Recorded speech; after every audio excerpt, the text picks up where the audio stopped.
let's just use this one. So you can construct something on the fly from very basic and build it over time.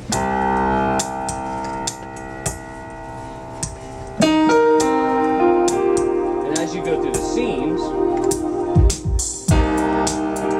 it's going to start adding more elements and more layers.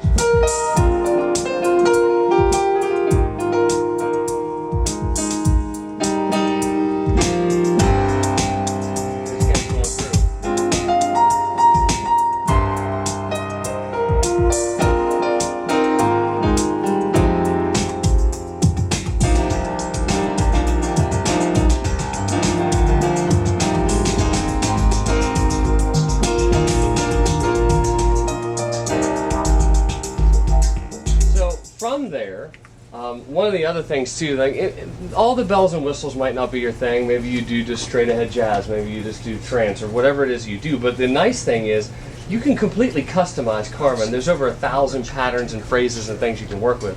So moving from there, let's just talk briefly about the sequencer. Yeah.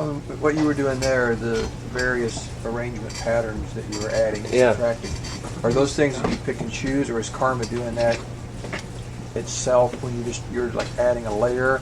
Is it randomly adding stuff, or do you pick what it goes? Good question. No, it's not random. It can be, but in this case, there's 4 engines. So you can pick 4 distinct things that Karma will do. It can do like a bass line, it can do a drum part, it can do a improvised piano solo, it can do whatever. So you can do 4 different things at once. But in that sense, what I love about Karma is then you can randomize how it works. So say, for instance, you're sick of that bass pattern. You can tell it to randomize it, and it'll create something brand new and unique on the fly, which is really kind of cool.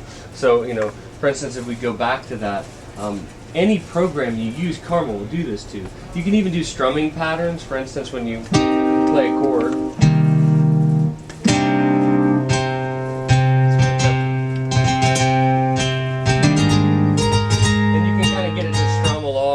bass line to happen or whatever it is, and then if you spend some time, you can get it naturally and kind of get it working.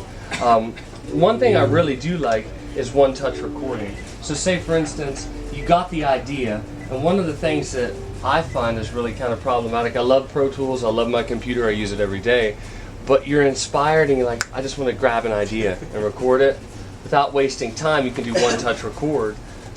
Anything you're listening to will immediately get dropped into the sequencer, and you can record it.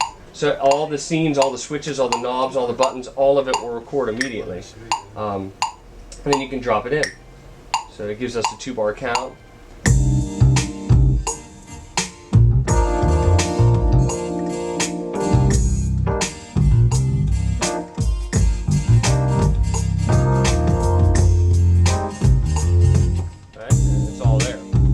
You also have Was that a MIDI recording or an audio clip? That was all MIDI, but that's a great segue into the fact that you have a 16-track audio sequencer as well as a 16-track MIDI sequencer. So when you think of using this in the context of a live performance with background vocals or playing to a track or any of those things, 32 gigs on the solid-state drive, and then you can. This is an example of all audio. I'm So you can use those 16 effects in real time. You can record in with them. Aside from the 16 effects, you have 32 EQs that aren't part of the effects architecture. So you're not using up your effects trying to EQ things. So in a mixed sense, it makes a lot of sense. Of course, you can use your sliders and your knobs for mutes, pans, volumes, all that stuff, and interact with it and automate it and record it. So the converters are great. It sounds good. It's got the 9 engines, a solid-state drive, the touch screen. It will interact with any software you want. RTAS, Audio Units, VST. You can send, a new addition is that you can send audio via the USB cable to and from your computer, 2 channels. So you can, with no analog connectivity, you can just dump audio back and forth in real time via USB. So it acts as an audio interface. It also has 2-channel SPDIF, optical SPDIF, and then 6 analog ins and outs. So it's pretty pro connectivity. There are very few instances where you need much more than that, in a live scenario.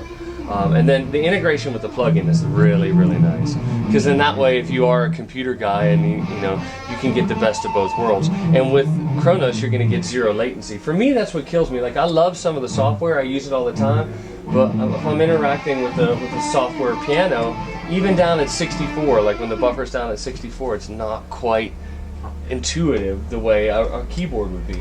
So you're kind of getting the best of both worlds there.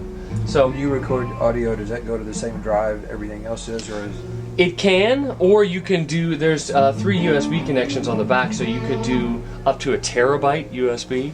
And USB 2.0 is pretty fast, and quite honestly, with the 16-track sequencer, you're never going to exceed the throughput of USB 2.0 because you have 16 tracks.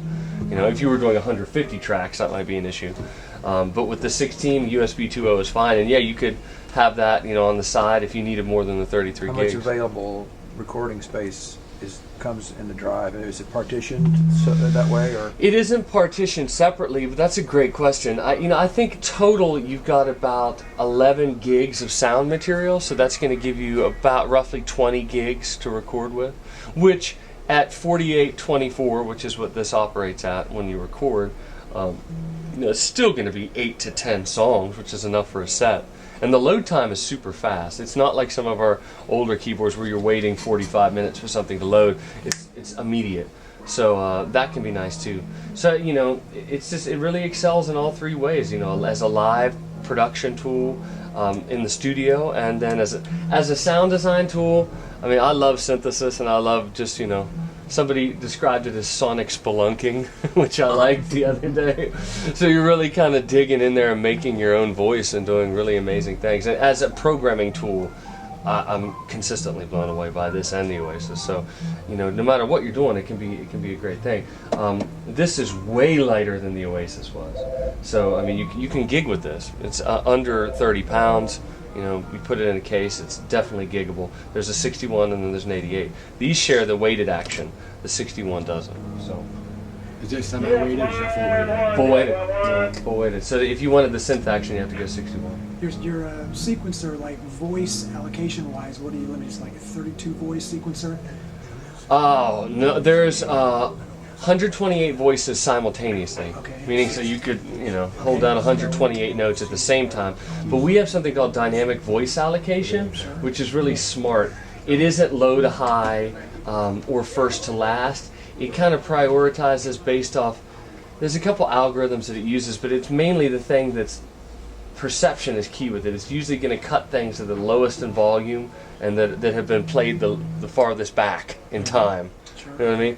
So it's pretty smart. I mean, if you're doing, the only time I've ever seen it get a little weird is if you have the sustain pedal down and you got like a 16-part orchestral thing going on, then you might run into that. But what I like to do is, if that's the case, I'll bounce everything as an audio track, so it's just stereo audio, and then I have, if I'm playing the piano and I want to do a Rachmaninoff and just, go crazy note-wise, then that takes care of the problem too. So there are definitely ways around it, and I've never run into it in my music. I mean, I'm a singer-songwriter, so rarely am I doing huge hold down 50 pianos kind of things. Well, like for instance, like you're mentioning, like some of those 5 gig pianos that you got in there. It's one of those kind of things. You play a let's say a 4-note chord. Were you thinking is that 6? No, that's just 4 of 128. Okay, all right. Yeah. Okay. Which is really cool. That's a good question. Yeah, that's the nice thing too, is that because the OS is so powerful and the computer is so fast, a lot of those things as a keyboardist in 10 years ago that you'd have to say, well, is it going to steal from this or is it going to take away this? Not really the case anymore, which is refreshing. I keep expecting it to steal things. I'm like, no, cool, it works. Let me ask you, what can it do? Can't? What can it do? Yeah. That's a great question. I'm not afraid to be honest with things. I think that it excels in a lot of ways. It's not going to function. A lot of people expect it to be Pro Tools. You know what I mean? It isn't Pro Tools. But it integrates with Pro Tools. So that's the kind of thing that I think it isn't a matter of what it can't do. It's a matter of kind of your expectations and learning it as it's in and of itself. And because it is designed to be a performance instrument, so a lot of people expect it to be like, well, why can't I edit the same way that I do in Pro Tools? Well, then edit in Pro Tools, and use this for what it is. So I guess that expectation is half of that too. And if you go into it with an open mind, expecting it, to interact the way that it does, I have to say, you know, there were some things about the M3 that I didn't like, and some things about the Oasis that kind of hit my radar as not being perfect yet. But with Kronos, it's this evolution. And a lot of people ask, well, man, why was Oasis was $8,000? Nobody could afford that. Well, that was a stepping stone to being able to offer it for a third of the price, you know, and developing that technology. Oh, one of the things that people for 5-10 years were asking for that we now can deliver is the SST technology, which is essentially you can go from one sound to another smoothly, right? So say, for instance, I have this spacious pad, sustain pedal down, make another sound, and that's huge, because it normally would be click, you know, glitch, and then you ruin the vibe of what you're doing. So in keeping with that question, you know, I think the what can it do list has really been whittled down. And you know, I'm sure that if you check the forums in a year, there'll be people complaining about minutia. But in general, you know, and I'm the first to say if I don't like something. My wish list here, there are very few things weren't met. You know, they've improved the resolution of the sequencer, and can you load samples on it? Oh yeah, like map samples, like multi. Yes. Instead of a one-note sample. Yeah, you can make use of the 8 layers of velocity sensitivity, so you could if you wanted to spend the 20 hours it would take to do the 8 all throughout the keyboard. I'm just wondering if I had samples like in Giga or I had samples in other format and I converted them into that format, can I download them on there in any format? it will read certain. M3 would do. Does Akai? Yeah, I was just going to say that. Yeah, so this will read Akai format, multi-samples. So what he's asking is, well, I don't want to spend the time to map all this stuff. Can I use existing maps and load them? Akai library stuff, yes. And if you go on to like, you know, Big Fish and all those sample libraries, most things are still available in Akai format. So if you buy something, you could buy it in Akai format, and then it would immediately be accessible via the Kronos. The sampling is deep. You can resample, multi-sample, you know, you can create, anything can be sampled onto any key and create it and make it a program, make it a combi, make it part of a sequence. So the sampling is very, very functional. And now, you know, but now, to be honest, with the computer integration, I would just use Kronos as a plug-in, sample in Logic, and then bounce it back. You know what I mean? Because for as much as this screen is beautiful to look at, I'm not a fan of this all day.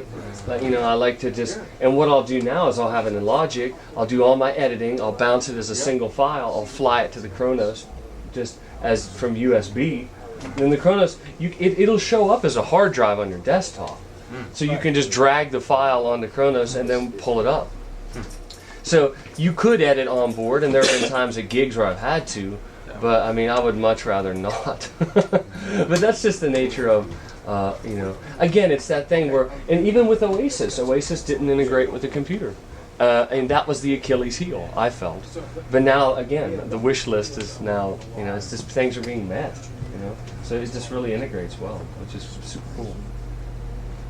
Garrett, maybe we could, when you're done, everybody could get a little touch and feel free. And you could kind of stand by, and if you guys, I'm done. I've been talking too much.